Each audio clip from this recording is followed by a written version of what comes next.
There was no one on the other end of that phone call, but soon there will be. Welcome to the Dreamatorium.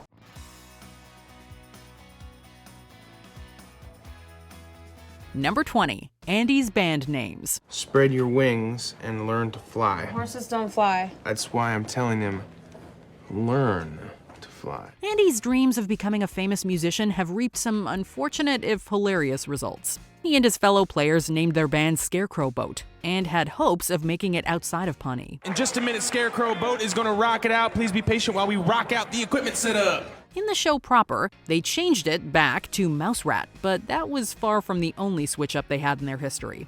Some of their most hilarious monikers include God Hates Figs, Everything Rhymes with Orange, Puppy Pendulum, Nothing Rhymes with Orange, and Death of a Scam Artist. Andy also tried to have the band carry his name with titles such as The Andy and Andys and Andy Dwyer Experience. No group needs to go through this many names, but hearing the laundry list of options sure is hysterical. Then we were God Hates Figs, Department of Homeland Obscurity, Flames for Flames, Muscle Confusion. Number 19, Meeting Mona Lisa Saperstein. For the record, would hit, hard pass. Tom, who is this person? Jean-Ralphio Saperstein may be the best, worst character on the show, depending on your point of view, with iconic one-liners that have made internet history. As it turns out, so is his twin sister. The worst! She's the worst in the world. We first meet Mona Lisa when she's hired by Tom Haverford as an assistant. She proves to be a bad hire as she slacks off tremendously, leaving us in stitches. When Tom plucks up the courage to speak up, she's into it, and the two begin an unlikely relationship.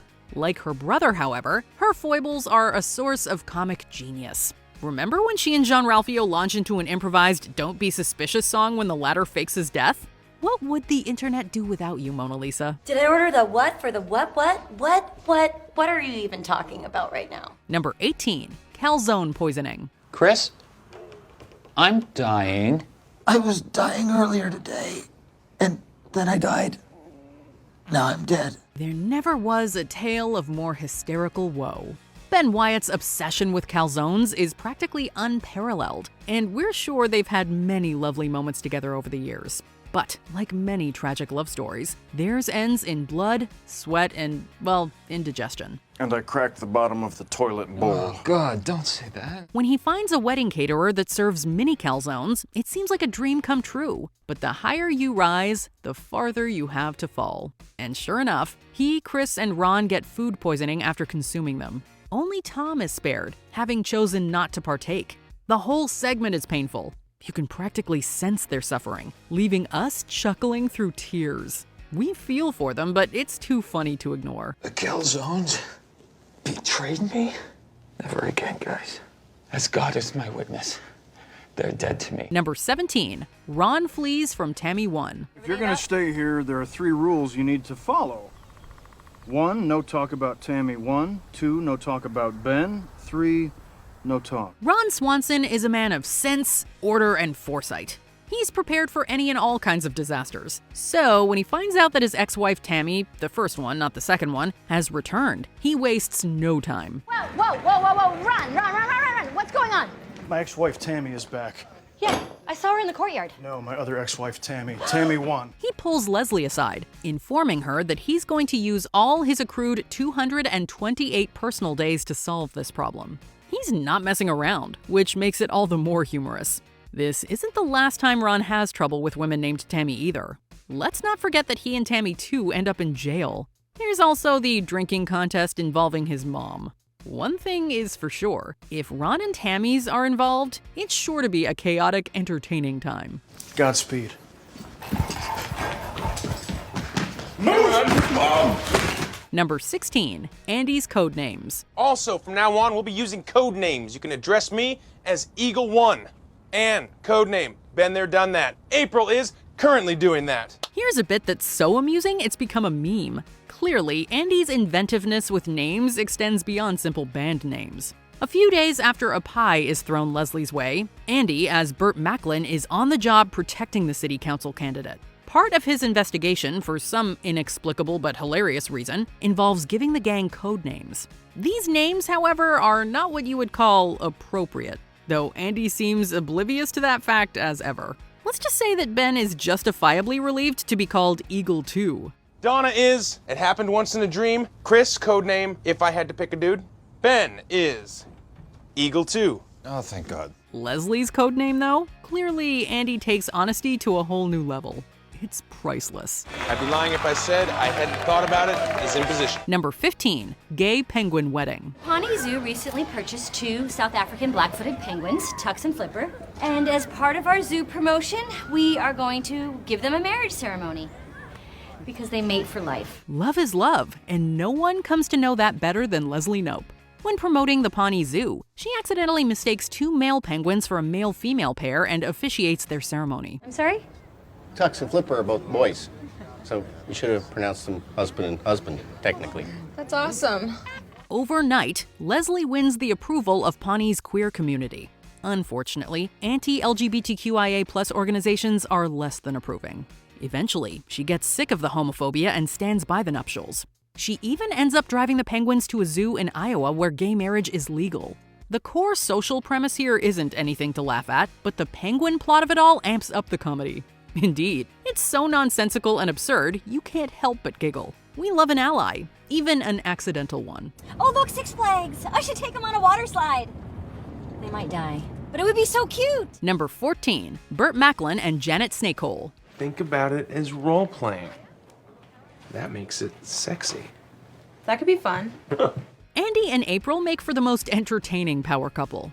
Granted, they come up with these playful personas individually at different points earlier in the series, but it isn't until the fight where they truly come to marvelous life together. Hello, strange person who I have never met before. Who are you?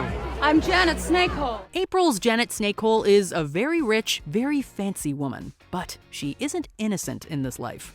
Andy's Burt Macklin, meanwhile, was an FBI agent framed for presidential ruby theft. To say they commit to the bit is an understatement. Honestly, we forget these are alter egos and not real people. If all the world's a stage, Andy and April make for the most hilarious role players. Freeze! FBI! No! Leave me alone! Hands in the air! I didn't kill anybody, and I didn't burn down the mill either. My sister did, but now she's been eaten by wolves! Number 13, Ron pulls his tooth. Here's Tom. Please bring silverware. Please bring cooked steak. This is ridiculous. We've already discussed how Ron Swanson is a man's man who means business. He also gives his co-workers valuable lessons, namely showing them they can't mess with him, often in ways that have us gasping for air. During a meeting, he notes that his tooth is hurting him. You okay, Ron? Just a little tooth pain. I'm fine. Continue. But come on, he doesn't like dentists, so why would he trust one to fix it? Instead, he decides to pull it out himself. His swift dispatch causes Tom to faint and many of his colleagues to flee in disgust. Relatable. Of course, the real gag is that Ron only pretended to pull his tooth out. It's the lesson that counts. Never has a man's display of fortitude been more uproarious. Dentist pulled the tooth out yesterday. But it's always a good idea to demonstrate to your coworkers that you are capable of withstanding a tremendous amount of pain. Number 12, Ben's claymation. Check this out. I'm teaching myself how to do claymation videos. Isn't this just so cool? It is so cool. Ben is massively depressed. Ben's unemployment stint leads him down some dark but ultimately hilarious paths. In a spiral, he turns to claymation. Though Chris may be worried, Ben is adamant that he is not depressed. I've known you a long time, and right now, you need help. With my claymation? With your life. His frenzied expression trying to convince us he's okay while showing off his little clay dude is something you have to see to believe. He eventually gets a serious reality check when he realizes how short the project, Requiem for a Tuesday, actually is, but we digress. Ben's creative side knows no bounds, as just 2 seasons later he comes up with the Cones of Dunshire game. This endeavor ends up being more fruitful, but the claymation moment lives in our heads rent-free, and somewhat ironically, it cheers us up daily. No, I'm not. You see, in my head, I thought that was really, really cool.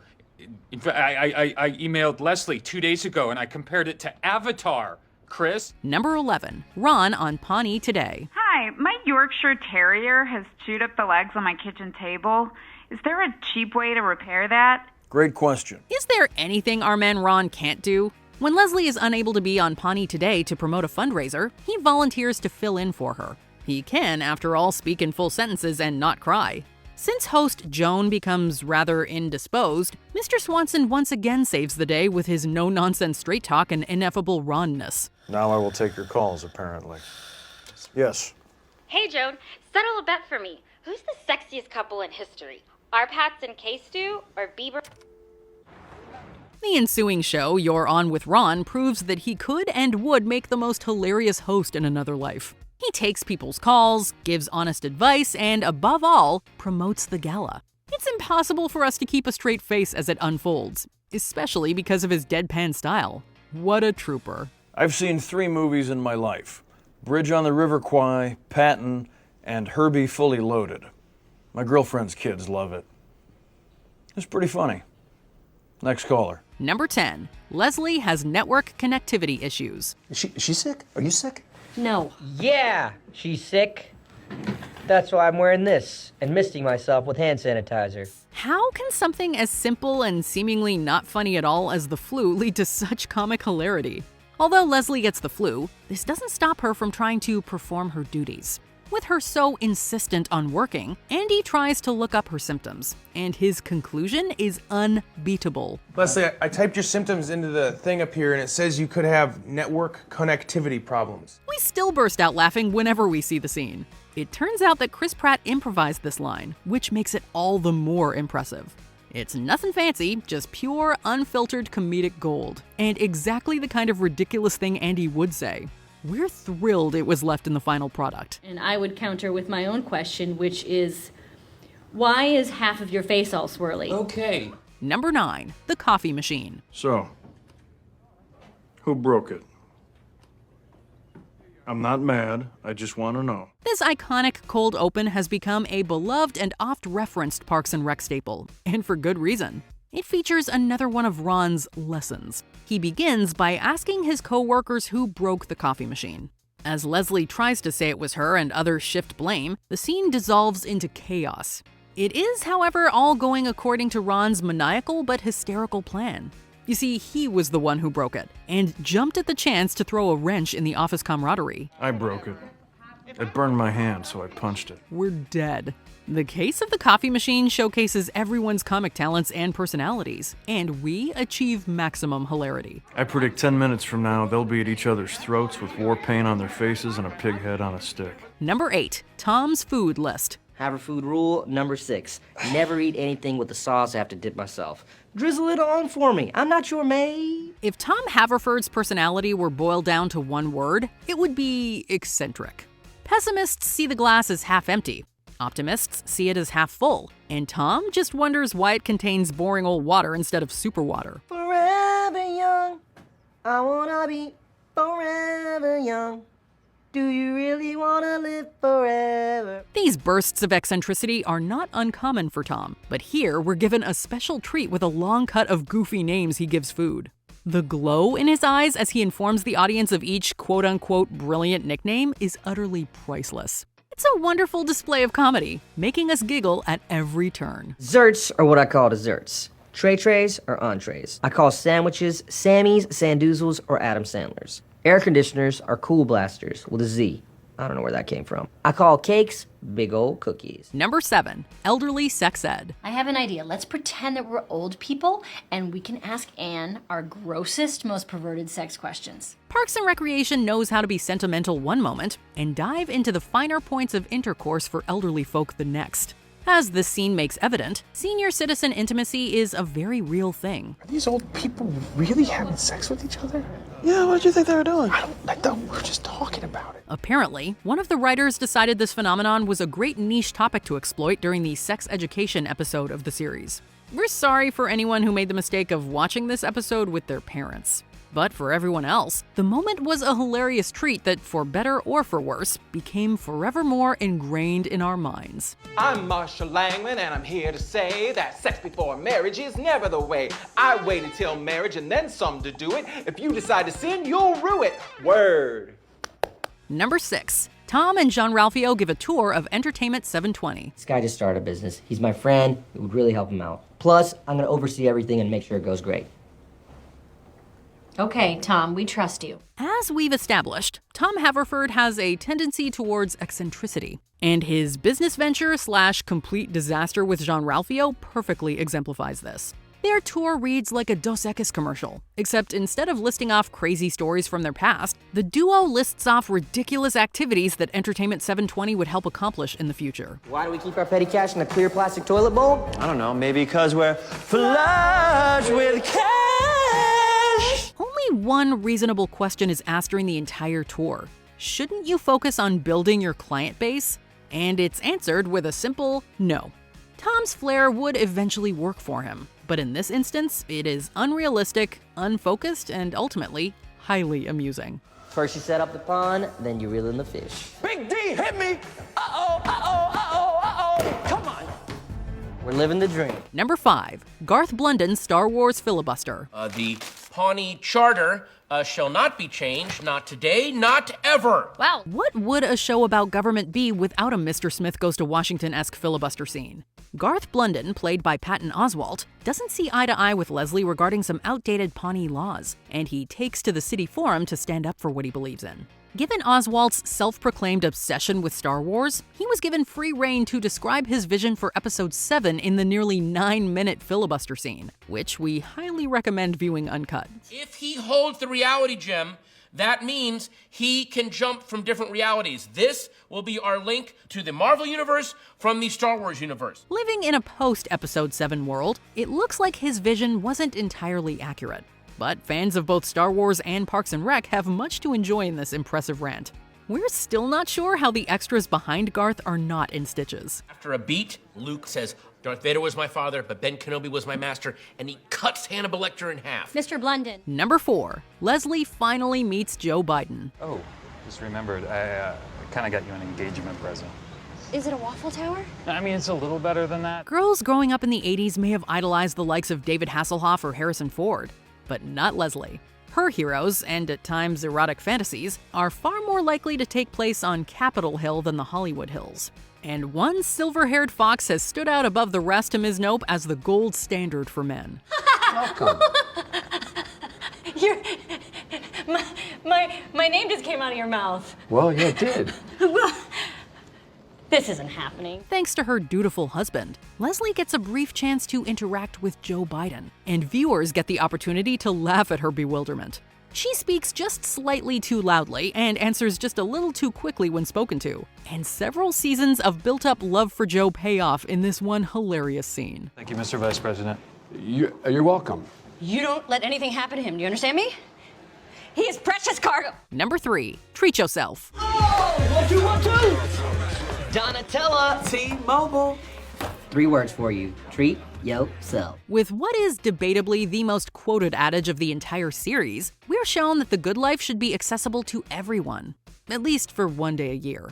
Donna and Tom have chameleonaire tastes on a Costco budget, but for 24 hours, this does not matter to them. Clothes. Treat yourself. Fragrances. Treat yourself. Massages. Treat yourself. Mimosas. Treat yourself. Fine leather goods. Treat yourself. It's the best day of the year. The best day of the year! The prop pieces and outfits brought in for this gag are uproarious and over-the-top hilarious. It's difficult not to feel the characters' glee as they indulge themselves again and again and again. Treat yourself. Culminating in Ben Wyatt crying in a crime-fighting costume, this episode is, in and of itself, its own special treat. Thank you. I really needed this. I gotta treat myself.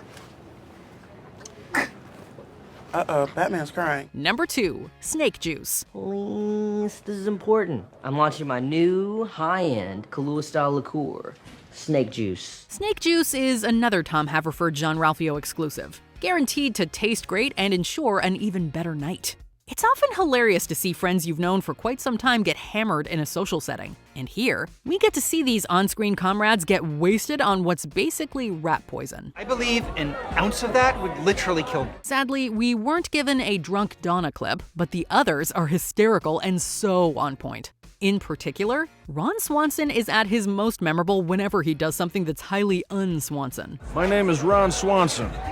In general, I try never to speak with people, but I have been drinking this snake juice thing, and it's damn good. You should buy it. Tom, the yin to his yang, helps extract this, allowing us to enjoy the hysteria of the evening while skipping out on the morning after. Is this everybody? Ann took a cab. Tom's in the trunk, Jerry's on the roof. All right, where to first? Your mother's butt. Number 1, ice walking to the platform. We're a team. We're all going out together. Let's give this crowd a show. Go team! The art of the cringe has been mastered in recent years, particularly by TV mockumentaries. Creativity is key when it comes to anything, and that's proven when a campaign rally, an ice rink, and a luxurious red carpet that's just a little too short come together to create one of the funniest scenes in Parks and Rec history. I mean, it was a short walk, but it was pretty luxurious, right? Okay.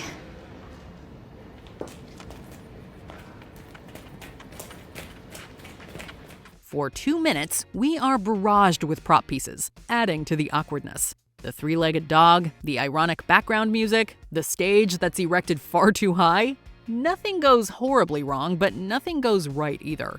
Awkward humor doesn't get much better than this, and it's hard not to feel sorry for these fictional characters who just can't catch a break. Between the gales of laughter, that is. I'm sorry. Okay, this is just a disaster, isn't it? This is the worst political event ever in history. Which scenes from the show had you swiveling in your chair with laughter? Let us know in the comments down below. Okay, something is different about my computer. Aha! It's gone. Did you enjoy this video? Check out these other clips from WatchMojo, and be sure to subscribe and ring the bell to be notified about our latest videos.